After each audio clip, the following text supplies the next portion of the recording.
Hey everyone, it's Christina from the DIYmommy.com, and today I want to show you how I gave our master bedroom a refresh for spring without spending a penny. Right now, all of us want decorating ideas that are simple, that are free, and that we can do with items we find around our home. I'm going to refresh our master bedroom for spring. I'm giving it a boho styled refresh, and I'm doing a couple of DIYs that I think you're going to absolutely love.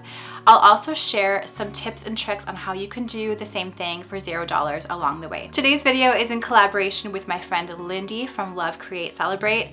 I absolutely love Lindy. I've hung out with her a few times in person, and her husband are just the best. She has a beautiful modern style, very unique. I think you will love it, so make sure to watch her bedroom refresh video after mine. She's also sharing how she is transforming her bedroom for $0. Now let's get started.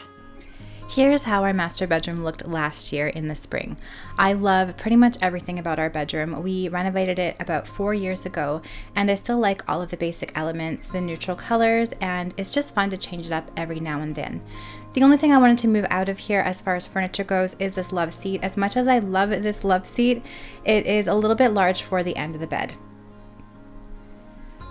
When I found these two 2x6s and this one 2x4 wall stud in my studio, I thought I could try to challenge myself to make a very simple rustic bench for the end of the bed. So let me show you how I did that. There's 3 DIYs I did for my bedroom, and this is the first one. I took the planks and I cut them down to the size. I made 2 leg pieces and angled the ends of them, and I also made 2 bench pieces 55 inches long. If you're interested in the full tutorial on this bench, let me know down in the comments below, and I will make a dedicated blog post to the pattern and the plans for this. Then I sanded down all my pieces. I did actually find some 1x3s buried in the snow in my backyard and used those as well and cut those down for braces for my bench. I am lucky to have a cabinet full of little stain samples and leftover stains, so I chose 2 of my favorites.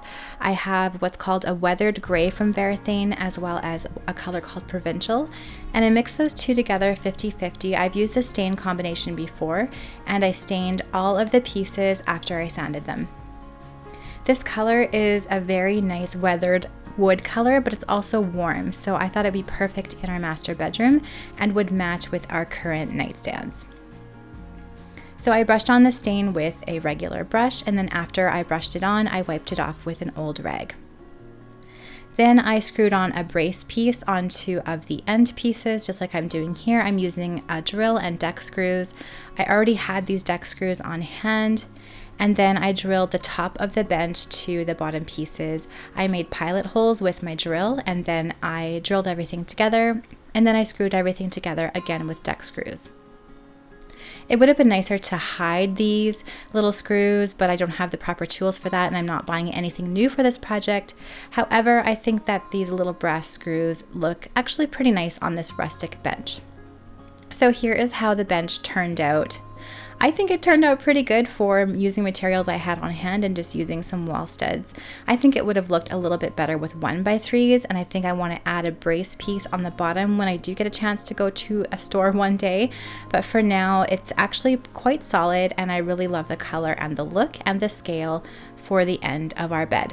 So that's one thing you can do to refresh a room, is just look around for what you had and do a little bit of DIY. The second DIY I'm doing with the materials I have on hand is these little macrame collars for our lights on either side of the bed. I have a ton of macrame cord at home from Amazon. I will link to my favorites down in the description box below, just some extra from workshops and past DIYs. And then I noticed that the top little ridge of our night side lamps was liftable. I could lift it up. So I decided to attach some macrame cord to the top of it with lark's heads knots, and then make some square knots about 1 inch down from those, and then make some more square knots using a diamond pattern. Now, if you're new to macrame, I will leave my other macrame tutorials down in the description box below.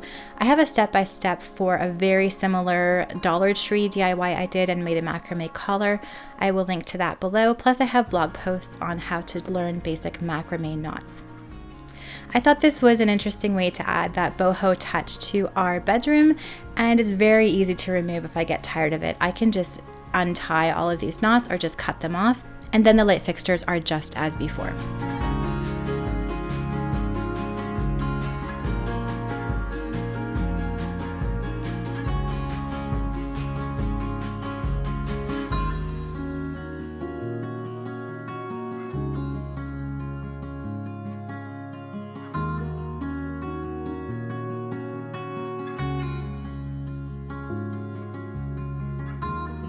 I tied all the macrame knots in this diamond pattern. I did 3 rows of knots, and then after I did that, I trimmed the ends of the macrame cords and I opened up all of them to give them a nice fringed look.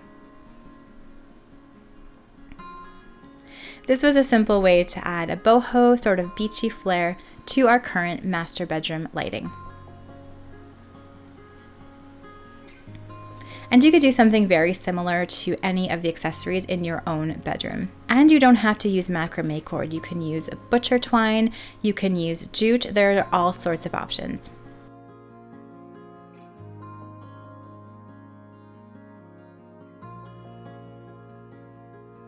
The final DIY I did for our bedroom is make a very large sized pillow for our king sized bed.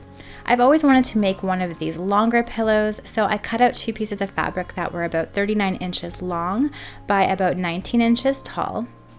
And then you might remember this tasseled banner that I made a little while ago from thrifted yarn. I essentially just undid it, kept the tassels intact, and then cut them off so the string was about 1 inch long on either side and pinned them to the side of one of the pillow pieces I cut, just like I'm doing here.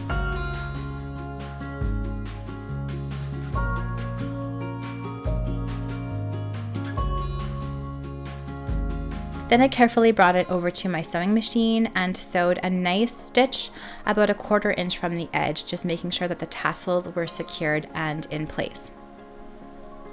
Then I took my second piece, I cut 2 of these large rectangles, placed it on top of the first piece, pinned that in place.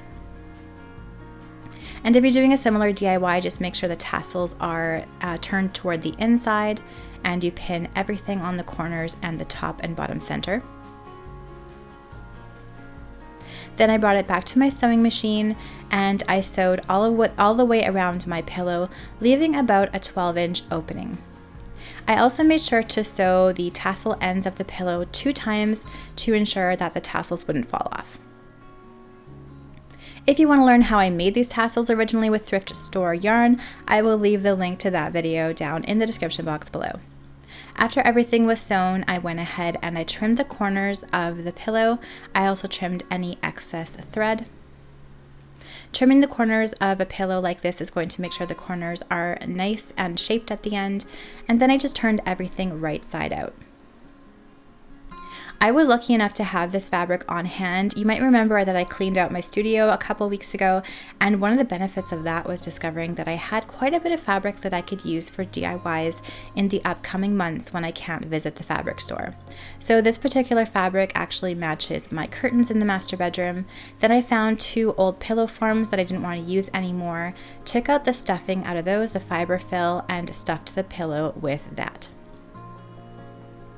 If you're restuffing a pillow like I'm doing here, just make sure that the fiber fill is stuffed nice and firmly. You can kind of push it nicely into the corners of the pillow first and then the center. Then I went and stitched the opening shut by hand with a needle and a thread. Here's how this boho tasseled pillow turned out. Love the scale of it for our king-sized bed. I haven't been able to find something quite like this, and I was happy that I was able to make it for our bed with all materials that I already had on hand and upcycling a former DIY.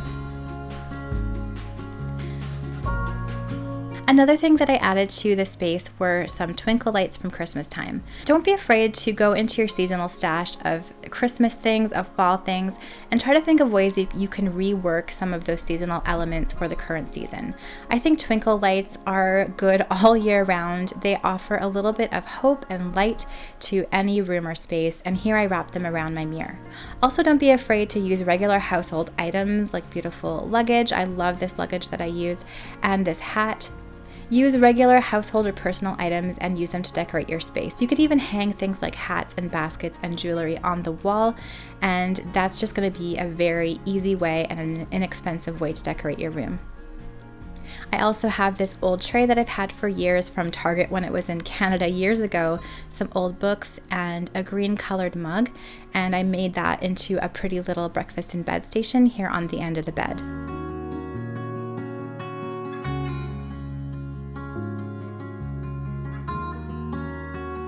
Also added some greenery. I put this greenery garland on top of our bed, just nice and simple. I love that greenery adds a nice boho and fresh touch to any space. And the greenery I have is just faux greenery that I've had for years and just kind of moved it from one room to the other. Moving furniture between rooms in your home and trying to see what it looks like in different spaces is also a great way to redecorate your space for $0. The blanket on the end of the bed I've had for a few months as well. Just love the neutral color, the boho look of it.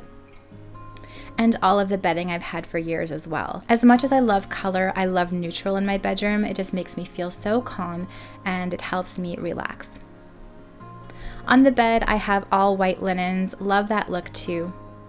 And I'm just using the same drapery and rug and furniture as before.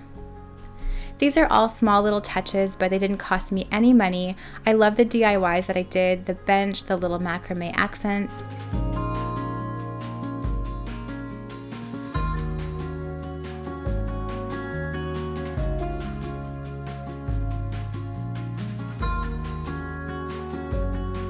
This side of the room needs a little bit of work. The master closet needs some organization. If you want to see that in a video, let me know.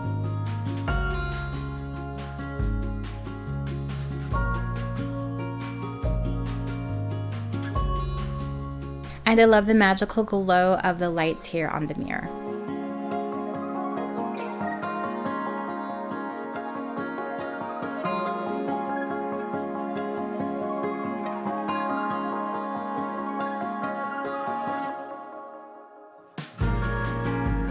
Thanks so much for watching my video today. I hope you enjoyed this transformation for $0. Let me know down in those comments below what you thought and what your favorite part was, and maybe if you have some other ideas on how to refresh your own space with no money at all. Again, make sure to check out Lindy's video. I will link it somewhere down in that description box below, and go subscribe to her channel and say hello. I can't wait to see her bedroom transformation. I know it's going to be absolutely amazing. She is so full of creativity. If you like this video, please give it a thumbs up and subscribe to my channel for more DIY and decor ideas on a budget. I'm gonna leave some more videos that I hope you will enjoy next right up here.